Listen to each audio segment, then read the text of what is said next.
계시록 18장 20절서 19장 10절입니다. 하늘과 성도들과 사도들과 선지자들아, 그로 말미암아 즐거워하라. 하나님이 너희를 위하여 그에게 심판을 행하셨음이라 하더라. 이에 한 힘센 천사가 큰 맷돌 같은 돌을 들어 바다에 던져 이르되, 큰 성 바벨론이 이같이 비참하게 던져져 결코 다시 보이지 아니하리로다. 또 검은 곳 타는 자와 풍류하는 자와 퉁소 부는 자와 나팔 부는 자들의 소리가 결코 다시 내 안에서 들리지 아니하고, 어떠한 세공업자든지 결코 다시 내 안에서 보이지 아니하고, 또 맷돌 소리가 결코 다시 내 안에서 들리지 아니하고, 등불빛이 결코 다시 내 안에서 비치지 아니하고, 신랑과 신부의 음성이 결코 다시 내 안에서 들리지 아니하리로다. 너의 상인들은 땅의 왕족들이라. 내 복술로 말미암아 만국이 미혹되었도다. 선지자들과 성도들과 및 땅 위에 죽임을 당한 모든 자의 피가 그 성중에서 발견되었느니라 하더라. 이 일 후에 내가 들으니 하늘에 허다한 무리의 큰 음성 같은 것이 있어 이르되, 할렐루야, 구원과 영광과 능력이 우리 하나님께 있도다. 그의 심판은 참되고 의로운지라.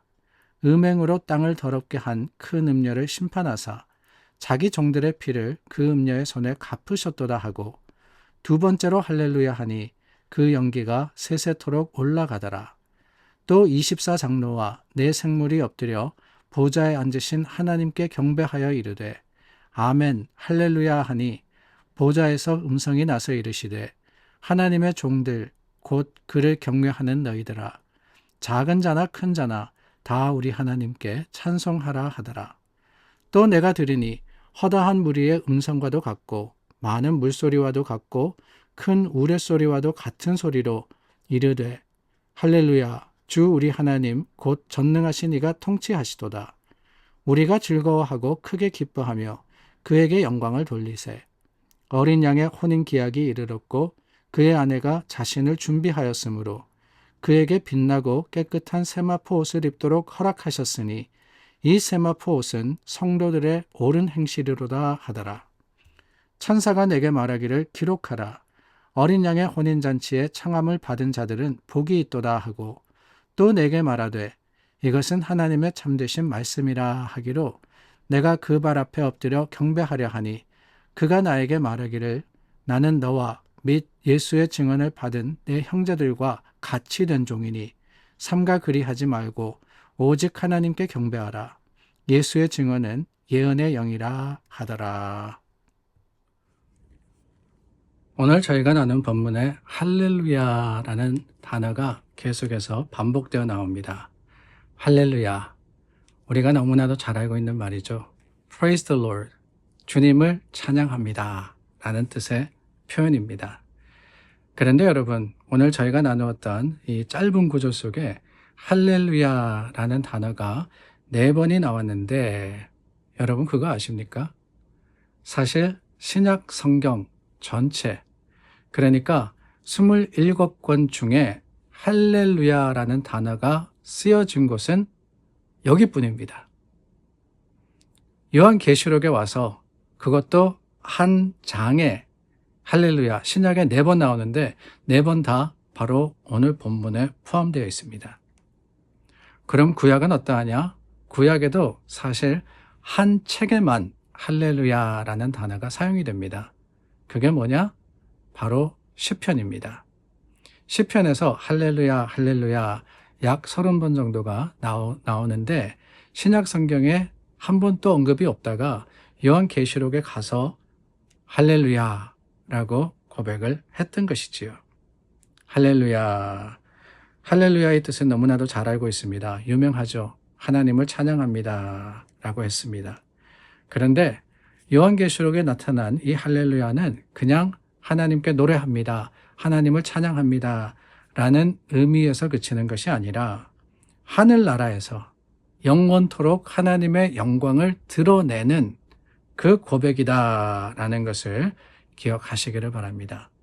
특별히 오늘 말씀을 보니까 아멘 할렐루야 라는 표현이 있죠. 그렇게 되기를 원합니다. 할렐루야, 하나님을 찬양합니다. 그러니까 하나님 말씀대로 그대로 이루어지고 하나님께 찬양 드려짐이 아름다운 고백이 되기를 바랍니다. 라는 표현이 아닐 수가 없습니다. 왜 그렇습니까? 무엇이 아멘 할렐루야냐? 다름이 아닙니다. 구원의 영광과 능력이 우리 하나님께 있도다라고 했어요. 세상의 권세와 권력 가운데서 우리를 지켜내시고 또한 인도하신 분이 누구시냐? 그게 하나님입니다. 라고 했던 것이지요. 하나님께서 우리를 구속하셨습니다. 근데 그뿐만이 아니라 연기가 세세토록 올라가더라 라고 했습니다. 어떤 연기냐?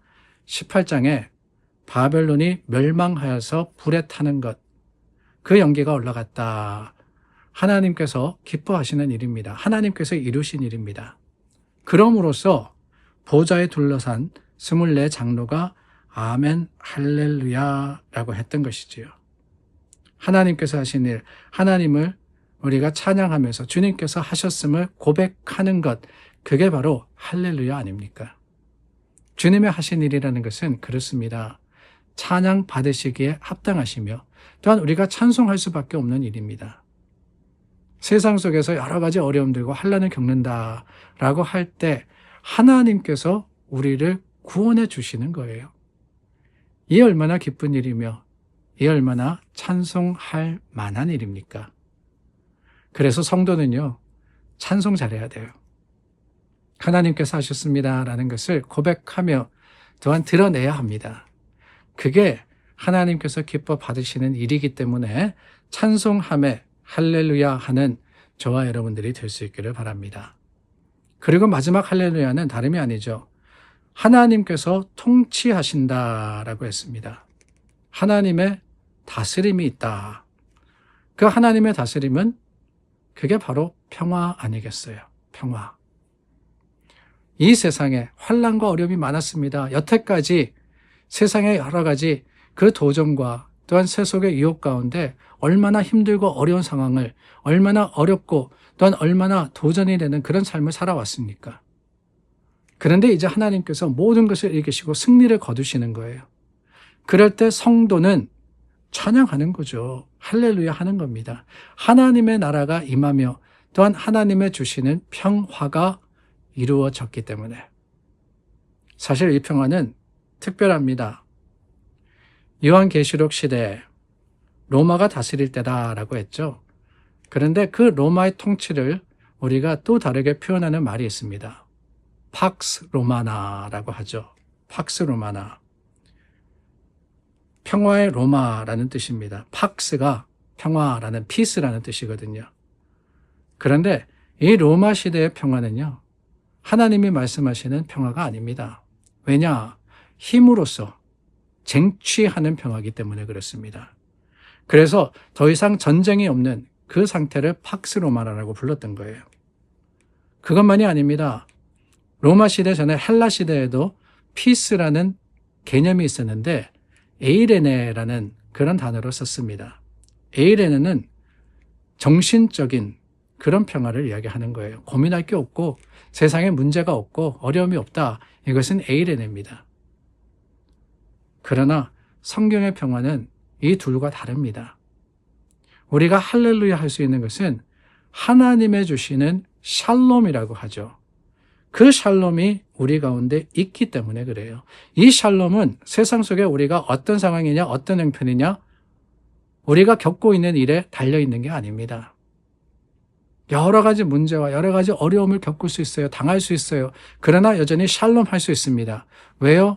세상에 달려있는 것이 아니라 하나님께 속한 것이기 때문에. 하나님이 다스리는 바로 그 상황을 샬롬이라고 부르는 겁니다. 하나님이 다스린다? 하나님께서 어디 편하고 좋은 데만 있으십니까? 사망의 음침한 골짜기에도 우리와 함께 하시는 분이시지 않습니까? 내가 겪는 여러 가지 아픔과 고통과 문제와 어려움들과 내가 어쩔 수 없는 그 상황 속에도 하나님 계십니다. 그렇다면 그곳은 샬롬의 곳, 평화의 곳이 아닙니까? 이게 우리의 찬송의 제목인 거예요. 우리가 왜 할렐루야 하느냐, 왜 아멘 하느냐, 다름이 아닙니다. 여러분 교회 나와가지고 말씀 듣고 찬양할 때 할렐루야 하는데 세상 속에 있는 문제가 모두 해결됐기 때문에 아직 아니죠. 여전히 우리를 힘들게 하고 여전히 우리를 곤란하게 하는지는 모르지만은 약속이 거기 있기 때문에 하나님의 말씀이 우리에게 확신이 되는 거예요. 장차 주님의 나라가 임할 것. 세상의 권세와 세상의 모든 유혹을 이기고 하나님의 말씀이 힘을 얻게 될 것. 이루어질 것. 그것을 알기 때문에 우리는 할렐루야 하는 겁니다. 사랑하는 여러분, 할렐루야의 찬송이 오늘 여러분들의 간증이 되기를 바랍니다. 삶의 어떤 형편? 그래요. 모든 문제가 해결되고 모든 어려움이 없어지기를 바랍니다. 그러나 그러지 않을 수도 있어요. 하지만 여전히 우리가 평화할 수 있고 여전히 감사할 수 있음을 기억할 때 그게 저와 여러분들의 선포가 될 수 있는 그런 하루가 되기를 우리 주님의 이름으로 축원합니다. 기도하겠습니다. 할렐루야, 하나님의 이름을 찬송합니다. 주님 약속하신 말씀의 풍성한 은혜가 우리 믿음의 자랑이 되는 귀한 날이 되게 하여 주시옵소서. 주님의 평강이 우리 마음과 생각을 주장하여 주시옵소서. 예수님의 이름으로 기도드립니다. 아멘. 주님 안에서 믿음으로 다시 한번 확신하시기를 바랍니다. 하나님의 평강이 여러분들에게 충만하기를 우리 주 예수님의 이름으로 축원합니다.